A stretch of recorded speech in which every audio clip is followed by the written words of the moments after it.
Hi guys, welcome back to another video.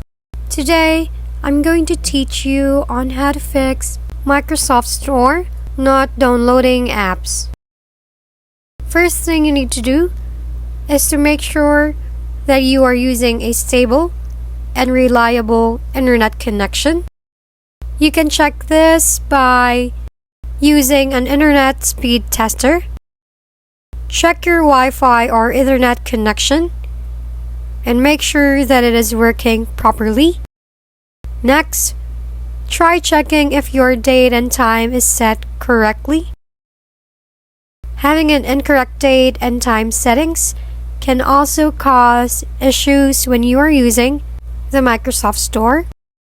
Make sure that you set it to automatically. Next, try to clear the cache of your Microsoft Store.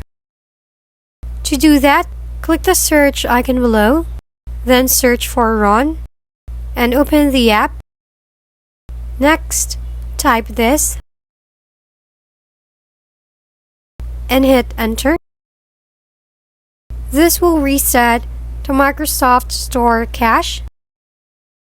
Next, try to disable your VPN if you are using one. But if not, then try to use a VPN if that will solve the issue. Another method you can try is to check if your storage has enough space. Low disk will result in the issue that apps are not being downloaded to your PC. Last method I can share to you guys is to try disabling your antivirus temporarily.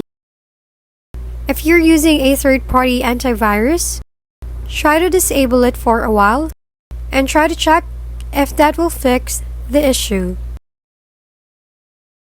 If you found this video helpful, please like and subscribe. If you have any questions, drop them below and we'll see you on the next video.